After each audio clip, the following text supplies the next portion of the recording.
Let's be honest, my friends, skills pay the bills. And today I'm going to help you take those God-given skills of yours and connect them directly into money in the bank.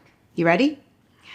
I'm Susie Moore, and in case we haven't met, I'm an entrepreneur and life coaching columnist for some of the world's biggest media outlets, and I speak a lot about this topic. I'm so glad you're here, and if you haven't already, please be sure to hit the subscribe button so you'll know as soon as a new video drops from me.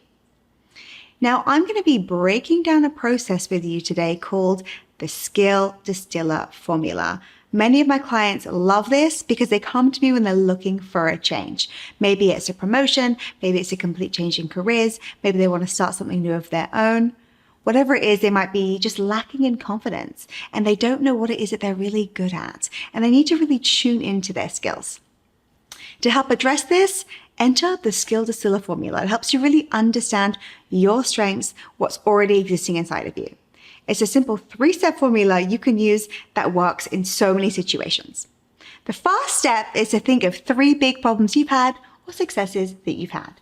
These don't have to be work-related and they don't have to be impressive by anybody else's standards. Just brainstorm 3 things that you're proud to have achieved, or 3 problems you help solve. Feel free to share them in the comments below too. Here are a few examples that I've heard over the years. Maybe you found and bought your dream house under budget in just a month. Maybe you helped your best friend through a really difficult divorce and you were really important there for her. Maybe your sister is struggling to find employment and you helped her land a really well-paying job that she really loves. Maybe you graduated from college at the top of your class. Bravo. Maybe you backpacked through Europe completely on your own without knowing a single soul. Now, once you have your list, you're ready for step 2, which is identify the skills that helped you achieve those 3 things. Now, I might need you to just step outside of yourself for a moment. And humble people find this really hard to do because they're always just downplaying their accomplishments. We're not here to do that. You might look at your list and say, but I didn't do anything special to achieve these results. But you did.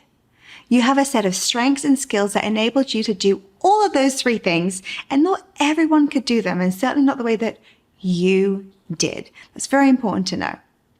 It is so rare that we take time to just sit down for a moment and acknowledge all that we've done and all that we're capable of.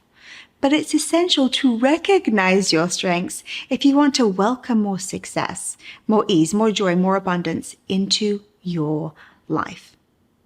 Now, let your mind explore everything you bring to the table here, everything that allowed you to achieve those things on your list, those accomplishments of yours that helped you achieve something or solve a problem. And let's keep going with some of these examples. Maybe you helped your sister find a job and you put your feelers out there into your network. You asked friends who love their jobs for hiring advice. Maybe you connected the dots between some contacts who have maybe opportunities that could be good for your sister at some fantastic companies. Your attention to detail would have made a big difference in polishing up your sister's resume. Maybe you helped her really position herself as an asset to the company she was interviewing so she could really nail those interviews. Maybe you also helped her follow up in a way that was assertive but not pushy. And in reflecting, you realize you're amazing at engaging your community to help people achieve their goals with you. Maybe you're comfortable asking questions. Maybe you're great at positioning. Maybe you're excellent at utilizing connections. These are all really great skills. You're starting to see that. And they set the stage for a very successful life if you start to employ them more. Or maybe in the case of a house purchase, purchasing one under budget, maybe you're really comfortable doing research online. Maybe you're great at processing a lot of information to determine the value of real estate in your area. What a good skill. And also you come to realize that maybe you're a really good negotiator. Maybe you're really good under pressure. Maybe you're one of those people who don't allow emotions to get in the way of your judgment. Some of us can be so flappable sometimes. Which leads us to step 3. Think about how you can apply these skills in a new way. Remember, winning at life is all about just doing the best you can with what you've been given, right? And what you have in front of you is a clear set of skills that have already proven to get results. So we just want to brainstorm how we can bring them to more use in the best way possible. Say you want to start a knitting group, for example, maybe it's a side hustle on a Sunday, and you want to charge people $100 for a couple hours. How can you use those skills of yours? Maybe your openness to asking questions will be a huge advantage, right? Maybe you can ask people for advice on starting a weekly group if you know people who've done that. Maybe someone can guide you. Maybe someone can point out some pitfalls to avoid. You'll want to lean on your network again, right? And that sense of community that you have. Who can you invite to join the club?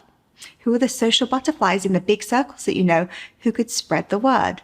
Maybe in connecting the dots, you know somebody at Creative Knitters magazine or somebody that you know does who can run a feature on your new club. Remember that looking back, you had a way of making your friends want to connect that sister of yours with their HR directors, right? How can you use that same mentality to give people the right incentive to spread the word about your knitting club?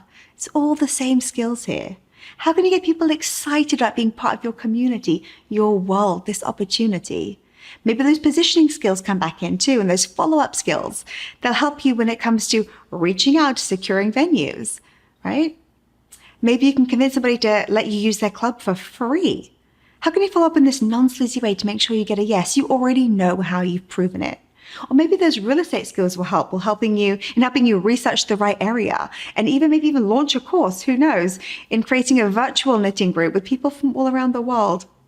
You already have this knack for determining value and price point, right? And this could easily apply to other areas of your life in new ways. Once you go through this exercise, you'll see that your skills are way bigger than you think, bigger than you in lots of ways. And clarity on the existing skills that you have is enough to help you take action and win. If you like this video, don't forget to give it a thumbs up and subscribe, and let me know in the comments what your biggest takeaway is from today's video and what skill you possess that you're most proud of. And head on over to susie-moore.com to get my free life coaching guide, which I only share on email, which will give you the confidence and clarity to move forward now.